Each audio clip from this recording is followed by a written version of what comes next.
প্ৰমোদ বড়োৰ নেতৃত্বত vision document আমি ওলাইছোঁ বিভিন্ন জাতি জনগোষ্ঠীৰ উন্নয়নৰ অৰ্থে।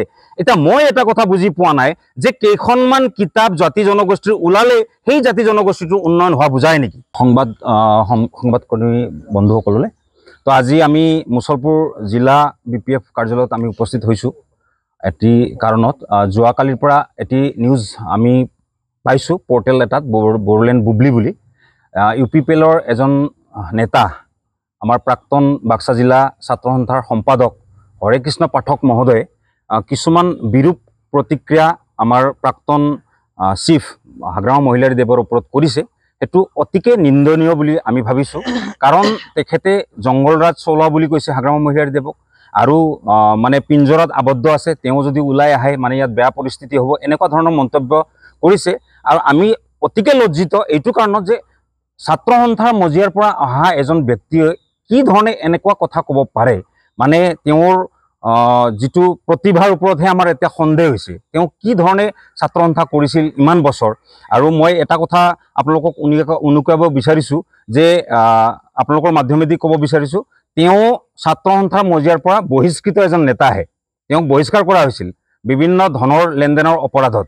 আৰু আপোনালোকে জানে যে মুছলপুৰৰ এজন মানে দন্ত চিকিৎসক কংকনজ্যোতি মেধি, তেখেতৰ মানে টকাৰ লেনদেনৰ কাৰণে বিভিন্ন কথাৰে তেখেতক মানে ভাবুকি দিছিলে এই হৰে কৃষ্ণ পাঠকে। আকৌ আজি তেওঁ মানে ধোৱা তুলসীৰ পাত হৈ কেনে হাগ্ৰামা মহিলাৰী দেৱক তেওঁ যি ধৰণে তৰল মন্তব্য আগবঢ়াইছে, আচলতে আমি অতিকে ক্ষুণ্ণ হৈছোঁ। কাৰণ চাওক, আপোনালোকেও জানে যে হাগ্ৰামা মহিলাৰী দেৱৰ সৃষ্টিৰ বিনিময়ত আজি যে আমি মুকলি আকাশত এনেকৈ যে ঘূৰিব পাইছোঁ, লগতে যে আমি উন্নয়নৰ মুখ দেখিছোঁ, কেৱল মাত্ৰ হাগ্ৰামা মহিলাৰী দেৱৰ নেতৃত্বতহে দেখিবলৈ পাইছোঁ। সুদীৰ্ঘকাল তেওঁ সংগ্ৰাম কৰি 2003 চনত যেতিয়া BTC চুক্তি কৰি এটা অটনমি পাৱাৰ লৈ আহিছিলে এই অঞ্চলটোক আগুৱাই নিয়াৰ স্বাৰ্থত, আৰু সেই হাগ্ৰামা মহিলাৰী দেৱে যোৱা 17 বছৰে যিবিলাক উন্নয়নৰ কাম কৰিছিল, সেই উন্নয়ন তাতেই 2020-ৰ পৰা স্থবিৰ হৈ থাকিল। 2020-ৰ পৰা যেতিয়া তেখেতসকলে গাদীত বহিলে, প্ৰমোদ বড়ো চৰকাৰৰ নেতৃত্বত চৰকাৰ চলিল, আজিলৈকে আপোনালোকে জানে কোনো ধৰণৰ উন্নয়নমূলক কাম কৰিব পৰা নাই। আৰু সেইটো এটা ফবিয়া তেওঁলোকৰ মাইণ্ডত সোমাই গৈছে, তেওঁলোকৰ মগজুত সোমাইছে। সেইকাৰণে তেওঁলোকে বাৰে বাৰে এটা কথাই বকি থাকে যে 17 বছৰে একো কৰিব নোৱাৰিলে। যদি 17 বছৰ একো কৰিব পৰা নাই, যে আজি মুছলপুৰ জিলা সদৰ আমি কেনেকৈ পালোঁ, মুছলপুৰৰ ডক্টৰ ৰবি বড়ো হস্পিটেল 200 বিচনাযুক্ত কেনেকৈ পালোঁ, আৰু হয়তো আপোনালোকে জানে যে সেইখন হস্পিটেলত কেতিয়াবা কাহানি বা এই হৰে কৃষ্ণ পাঠকে নিজেও চিকিৎসা লৈছে কিজানি। আৰু আজি তেওঁ ক'ব বিচাৰিছে যে 17 বছৰে হাগ্ৰামা মহিলাৰী দেৱে একো কৰা নাই। আপোনালোকে চাওক, বাক্সা জিলা হিচাপে আমি হাগ্ৰামা মহিলাৰী দেৱৰ সেই BTC চুক্তিৰ আধাৰতে পাইছিলোঁ। সেই বাক্সা জিলা হিচাপতে আমি পলিটেকনিক পাবলৈ সক্ষম হৈছিলোঁ। ইয়াত আমাৰ DC কোৰ্ট পালোঁ, নতুনকৈ DC অফিচ পালোঁ, SP অফিচ পালোঁ, আৰু উত্তৰ অঞ্চলৰ যিবিলাক উন্নয়নমূলক কাম কাজ আছিলে, আমাৰ সীমামূৰীয়া যিবিলাক অঞ্চলৰ খোৱা পানীৰ সমস্যাৰ পৰা আদি কৰি যিবিলাক ৰাস্তা ঘাটৰ সমস্যা আছিল, এইবিলাক একমাত্ৰ হাগ্ৰামা মহিলাৰী দেৱৰ সেই 17 বছৰীয়া শাসনকালত সমাধান হৈছিলে। আৰু সেইবিলাক ৰাস্তা দি আজি হৰে কৃষ্ণ পাঠক দেৱে নিজেও খোজকাঢ়ি আছে। তেখেতে কিছুমান মানে অবাস্তৱ কথাবিলাক হয়তো তেখেতে, মই নাজানো কি কাৰণত কৈছে, তেখেতে হয়তো কোনোবা তেওঁৰ নেতৃত্বক তৈলমৰ্দন কৰাৰ বাবে এই কথাখিনি ক'ব পাৰে। তেওঁ নিজকে ভাল দেখুৱাবৰ কাৰণে, নিজকে ভাল জাহিৰ কৰাৰ বাবে তেওঁ আজি BTC নিৰ্মাতাৰ ওপৰত যিটো এটা এলিগেশ্যন আনিছে, এইটোক আমি ধিক্কাৰ জনাইছোঁ। মুছলপুৰ জিলা হিচাপে আমি তেখেতক এই যিটো শব্দ তেওঁ কৈছিলে যে মানে হাগ্ৰামা মহিলাৰী আহিলে জংগলৰাজ হ'ব বা হাগ্ৰামা মহিলা, এই তৰল মন্তব্যবিলাক তেওঁক আকৌ উঠাই ল'বলৈ আমি আপোনালোকৰ মাধ্যমেদি তেখেতক সকীয়াই দিছোঁ। কাৰণ তেখেতে এটা কথা আকৌ কৈছিলে যে প্ৰমোদ বড়োৰ নেতৃত্বত ভিজন ডকুমেণ্ট আমি ওলাইছোঁ বিভিন্ন জাতি জনগোষ্ঠীৰ উন্নয়নৰ অৰ্থে। এতিয়া মই এটা কথা বুজি পোৱা নাই যে কেইখনমান কিতাপ জাতি জনগোষ্ঠীৰ ওলালে সেই জাতি জনগোষ্ঠীটোৰ উন্নয়ন হোৱা বুজায় নেকি? জাতি জনগোষ্ঠীৰ উন্নয়ন হ'ব লাগিলে সেই বিশেষ জাতি জনগোষ্ঠীটোৰ শিক্ষিত নিবনুৱা যুৱক যুৱতীসকলক সংস্থাপন দিলেহে সেই জাতি জনগোষ্ঠীটো উন্নয়ন হোৱা বুলি আমি বুজি পাওঁ। কিন্তু তেখেতসকলে কিন্তু সেই বস্তুটো ওলোটাকৈহে বুজে। তেখেতসকলে কি বুজি পায়? তেখেতসকলে কেইখনমান কিতাপ ওলাইছে, ভিজন ডকুমেণ্ট নাম দিছে, বিভিন্ন জাতি জনগোষ্ঠীৰ তাত সংগঠনৰ মানুহখিনিক মাতিছে, এইটো কৰিম সেইটো কৰিম, গোটেইখিনি ফিউচাৰ টেন্স।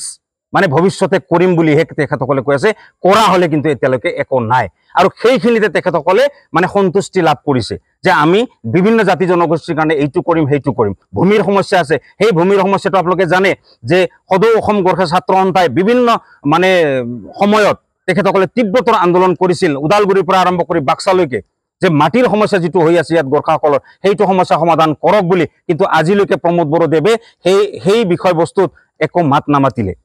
কোচ ৰাজবংশীসকলৰ জনজাতিকৰণৰ ক্ষেত্ৰত প্ৰথম পদক্ষেপ হাগ্ৰামা মহিলাৰ দেৱৰ দিনত লোৱা হৈছিলে।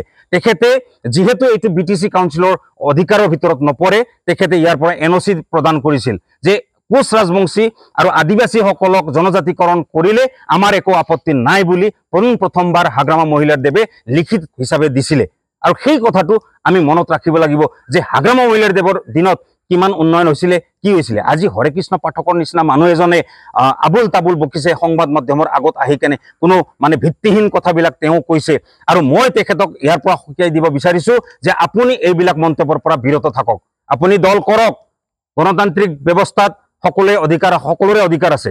যিকোনো ৰাজনৈতিক দলত আপুনি চামিল হ'ব পাৰে, যিকোনো ৰাজনৈতিক দলৰ কাম কৰিব পাৰে, কিন্তু সেই বুলি কোনোবাক মানে তল দেখুৱাবৰ বাবে মানে কি বুলি কয় সেইটো, মানে কোনোবাক তিৰস্কাৰ কৰাৰ নামত আপুনি যি টি কথাবিলাক প্ৰচাৰ নকৰিব। আৰু এই মদ খোৱা কথাবিলাক যে কৈছে, আপুনি মদ খোৱা হাগ্ৰামা মহিলাৰ দেৱৰ দিনত যিমানজন মানুহে, হৰে কৃষ্ণ পাঠক দেৱক প্ৰশ্ন কৰিব বিচাৰিছো, আপুনি খায় নে নাখায় মদ? সেইটো প্ৰথম প্ৰশ্ন আপোনাৰ, সেইটো আপুনি নিউজত আহি কিনে উত্তৰ দিয়ক। আপুনি যদি নাখায় তেতিয়াহ'লে বেলেগ কথা, আপুনি খায় নে নাখায় সেইটো আপুনি স্পষ্ট কৰক। গতিকে এইবিলাক বেবেৰি বেং কথা কৈ আমাৰ যিটো BTCৰ ঐক্য আৰু সম্প্ৰীতিত আপুনি আঘাত হানাৰ চেষ্টা নকৰিব। আৰু অতি শীঘ্ৰে আপুনি আপোনাৰ যিবিলাক ভাষ্য আছিলে হাগ্ৰামা মহিলাৰ দেৱৰ প্ৰতি যিখিনি কথা কৈছিলে, আপুনি এইটো উঠাই লোৱাৰ বাবে আমি আপোনাক আজি সকীয়াই দিছোঁ। ধন্যবাদ।